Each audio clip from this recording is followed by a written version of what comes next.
안녕하세요. 만월의 대표 박재영입니다. 저희와 거래하는 카페 사장님들이 전국에 현재까지 한 1000개 정도가 되고 매달 한 100개씩 늘어나고 있는데, 이 사장님들을 위한 수익 분석 그리고 투자금을 미리 시뮬레이션 할 수 있고, 창업 이후에도 계속해서 관리할 수 있는 유익한 자료를 저희가 하나 만든 엑셀 파일이고, 이거에 대한 사용 매뉴얼을 설명드리겠습니다.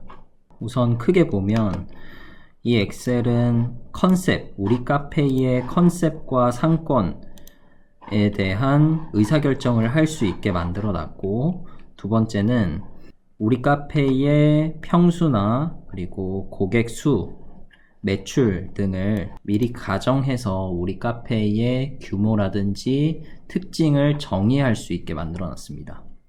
이러한 정의가 완성이 되면 손익계산서를 계산할 수가 있어요.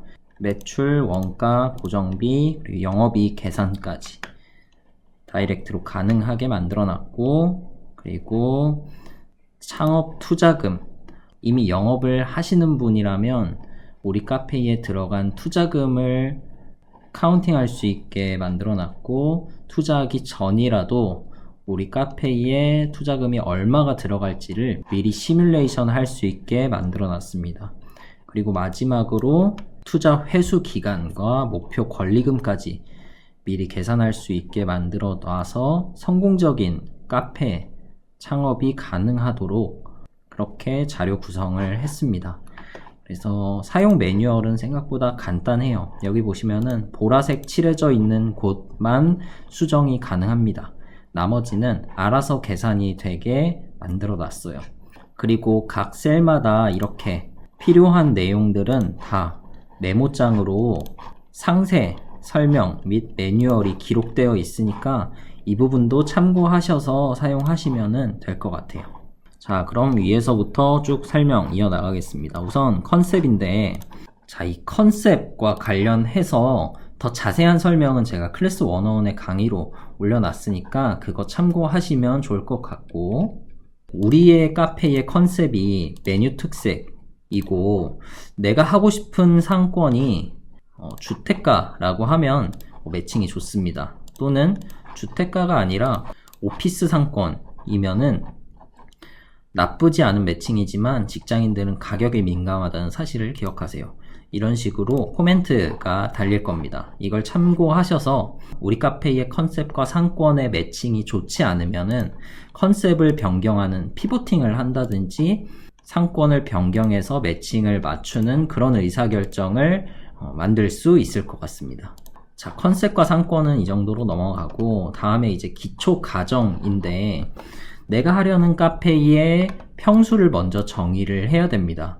주방 평수는 어떤 기구를 놓을 거라서 몇 평 정도가 필요하고, 그리고 장식, 화분 등을 놓을 수 있는 공용 평수는 몇 평, 창고가 있는지 없는지, 없을 수도 있거든요. 그러면 0평, 그리고 홀 평수는 뭐 10평, 이런 식으로 쭉 여러분들이 평수를 적으시면은 거기에 총 평수가 자동으로 합산이 될 겁니다.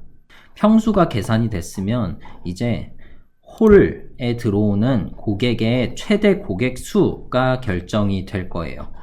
우선 테이블 수를 정의를 해야 되는데 1.5평당 1테이블로 계산할 수도 있겠죠. 그래서 저는 홀에다가 1.5로 나누기 하는 함수를 여기다가 넣어 놓은 겁니다. 여러분들은 바꾸셔도 돼요. 난 5개 또는 3개 테이블, 4개 테이블만 놓을 거야 라고 하시면은 이렇게 넣으시면 되고, 테이블당 고객 수는 4인용 테이블이 주가 된다면 보통 2명에서 3명 정도가 그 테이블을 점유할 거기 때문에 2.5명 정도로 저는 가정을 했던 거였고, 뭐 큰 테이블이 많다고 하면은 평균 테이블당 고객 수가 4명이 될 수도 있겠죠. 우선 3명으로 대충 넣어 놓고, 그러면 이제 홀 매출, 테이크아웃 매출, 배달 매출을 각각 계산해 볼 수 있어요. 우선 중요한 영업시간 같은 경우에는 여러분들의 영업시간을 여기다가 넣으면 되겠죠. 그리고 회전율은 한 4시간마다 1회전으로 가정을 해서 10시간이면은 2.5회전이 된다고 제가 값을 넣어 놓은 거고, 홀 테이블이 4개라 그랬잖아요. 그 테이블당 3명이 오는데 이 3명이 얼마씩 시킬지를 또 가정해 놓은 겁니다. 여기는 다 기초 가정들이에요. 하지만 여러분들이 주의하셔야 될 점은 이 가정에 대한 근거, 논리적인 설명이 오른쪽에 꼭 들어가 줘야 된다는 겁니다. 그래서 왜 내가 이렇게 가정을 했는지를 오른쪽에 정확히 작성해 주셔야 돼요. 그래야지 나중에 의사결정을 하실 수가 있어요. 자, 이 3가지를 넣으면 자동으로 11홀 매출이 계산이 될 거고, 테이크아웃 매출도 마찬가지입니다. 하루에 테이크아웃 주문수가 몇 건이 들어올 거고 그 한 사람당 얼마씩 시킬 건지를 가정하시는 거예요. 그러면 1일 테이크아웃 매출도 계산이 될 거고 배달 매출도 같습니다. 홀 매출, 테이크아웃 매출, 1일 배달 매출까지 계산이 되면 이제 손익계산서가 나와요. 손익계산서 같은 경우에는 월 근무일수, 우리는 격주 무슨 요일에 휴일을 만들 거야 라고 하시면은 한 28일 정도 한 달에 근무일이 되겠죠. 그러면 일 매출이 계산이 되고 월 매출까지 자동으로 계산이 될 겁니다. 다음으로 원가율 같은 경우에는 원자재 30%와 부자재 한 20% 정도가 들어갈 거라고 가정을 해볼 수도 있고, 원가 계산하는 파일은 제가 따로 올려 놓을게요. 어쨌든 한 50%의 마케팅비는 예산이에요. 이거는 0%로 잡으셔도 됩니다. 나는 마케팅에 전혀 돈을 안 쓸 거야. 또는 난 매출의 한 10%는 마케팅 비용으로 사용할 거야. 얼마든지 여러분들이 예산을 잡아 두시면 되고, 수수료는 피지 수수료와 배달 수수료 등이 있는데, 우리는 배달을 안 한다고 하시면 뭐 한 3% 피지 수수료만 넣으셔도 되고, 배달 100%인 곳은 20에서 한 25% 정도까지는 넣어 주셔야 됩니다. 근데 배달 매출도 있고 일반 홀 매출, 테이크아웃 매출도 있다면 한 10% 정도 넣으시면 돼요.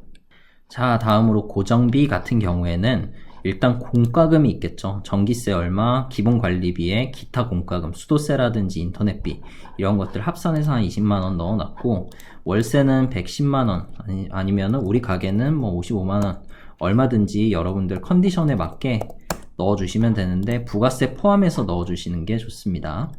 그리고 인건비 같은 경우에는 알바를 한 명 쓰는데 8시간 주 6일, 주휴일 포함으로 넣으셔야 돼요. 실제 나가는 돈은 주휴일까지 포함이니까. 그래서 풀타임으로 근무를 했을 때 시급 9,600원을 주고 한 200만원 정도 지출이 된다고 합시다.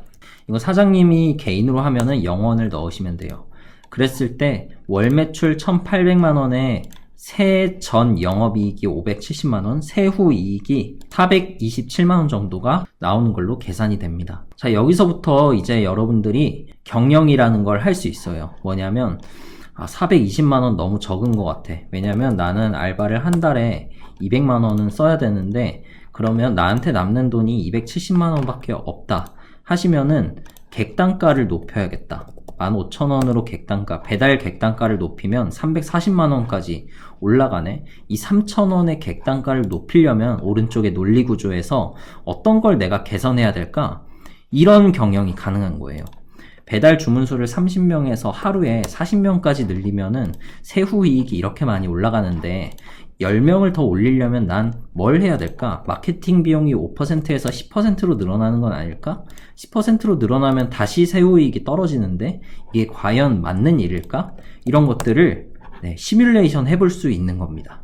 그리고 회전율이 지금 2.5회전에서 4시간마다 한 번이 아니라 2시간마다 회전율이 일어나게 하면은 매출은 2,400만원, 2,500만원 정도가 되고 세후 이익은 한 340만원 정도가 남네. 그렇다면 이 5회전이라는 게 과연 논리적으로 가능한 구조인가? 이런 것들을 계속 테스트해 보실 수 있는 겁니다. 그래서 여러분들이 지금 경영을 하시더라도 이 파일은 계속 여러분들의 의사결정의 기준이 되실 수 있어요. 자, 이렇게 손익계산서를 시뮬레이션 해보고 그리고 경영을 하셨으면 그 다음에는 투자에 대한 의사결정이 가능하도록 다음 표가 나올 겁니다. 투자 같은 경우에는 부동산 투자금이 먼저 있죠. 보증금과 권리금이 있습니다. 보증금은 돌려받는 돈이고 권리금은 돌려받을 수도 있고 못 돌려받을 수도 있어요. 권리금에는 크게 시설권리, 바닥권리, 영업권리 있죠.